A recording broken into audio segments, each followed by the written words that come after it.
Okay, at around noon yesterday, a Texas Department of Public Safety trooper stopped the 2007 black Jeep Wrangler occupied by Pamela Metlock and 5-year-old Zachariah Sutton, who had been missing since Sunday. It was westbound on Interstate 20 in Mitchell County, out near Colorado City, Texas. It's about 6 to 7 hours from here.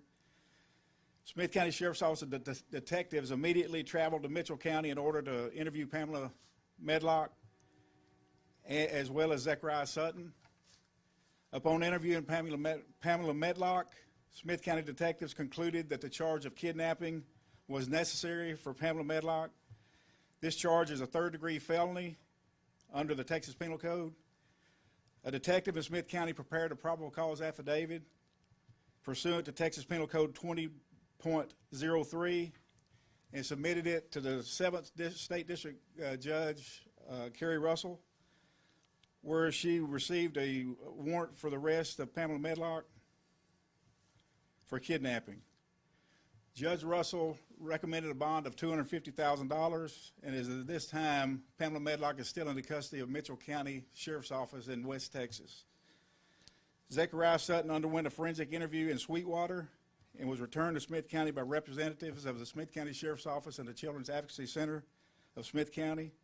He was medically cleared and returned to his family. And with that, I'll entertain any questions.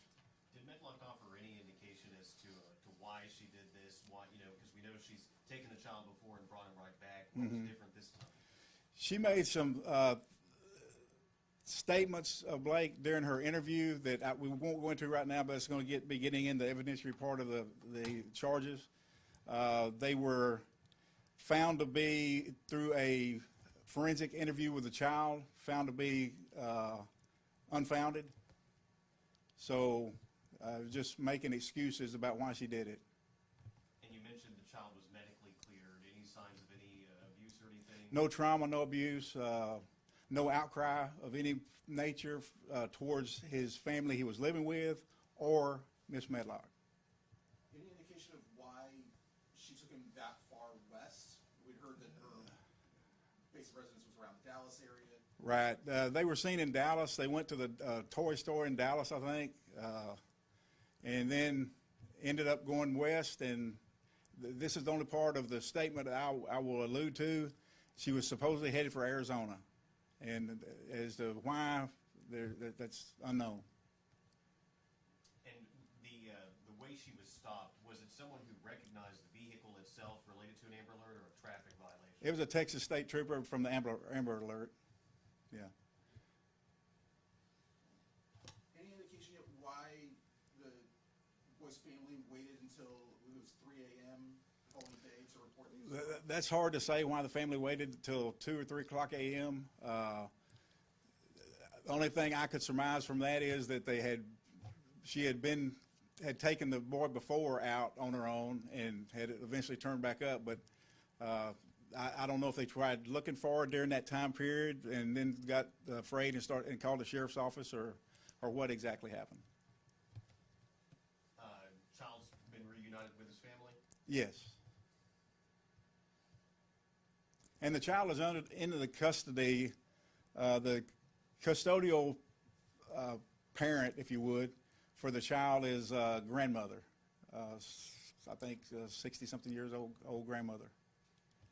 In the time from Tyler to where Medlock and the child were eventually found, did they spend the night anywhere at any point? Do we know that? Don't know. We know they stopped in Dallas. Don't know if they spent the night. I know they stopped and slept a couple times at a roadside park, supposedly. And that's as far as we know as far as where they stayed anywhere. We have no evidence of them stopping at a hotel or motel or anything of that nature. Were there any suitcases packed? Did she bring any kids' clothes? I don't know about that. Do you know if there were any tips that led to the idea that she might be headed to Arizona, or did that come out through the interview? Through the interview. Any idea when she'll be brought back to Smith County? We have 10 days upon getting an arrest warrant to pick up from another county. So sometime latter part of this week or the first part of next week, she will be returned to Smith County if she does not make bond out there, and that's unlikely that she will. Of course, course, in a situation like this, you know, we've had children go missing before, and the endings were not good. Absolutely. I'm sure a relief to you that this one ended well.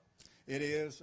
Once the detectives got on it and used some of the tools we have, license plate readers and things of that nature, we were able to determine which way she was headed on interstate, and we're able to focus in on that westbound interstate.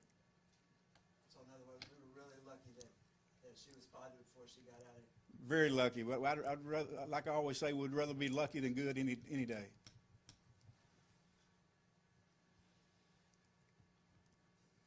Do you anticipate any continued contact or interaction with the boy and his family just to make sure that they remain okay? I'm sure the Children's Advocacy Center will be checking in on them.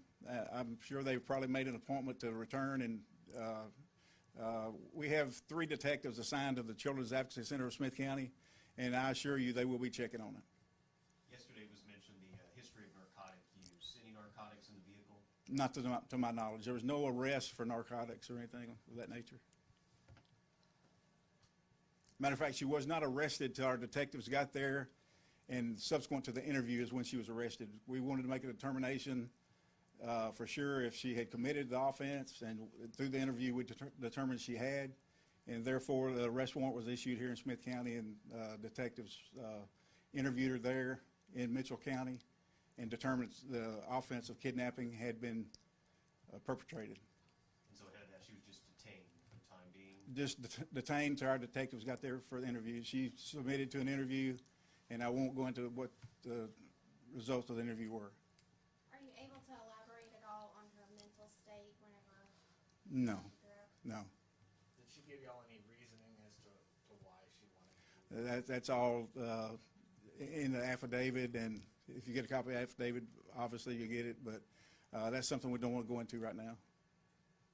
How difficult is it in a situation like this to be able to interview a child as young as Zechariah was and get the kind of information that can help with? We do forensic interviews with the children like that through the Children's Advocacy Center of whichever county, and they have trained interview personnel that know how to interview children.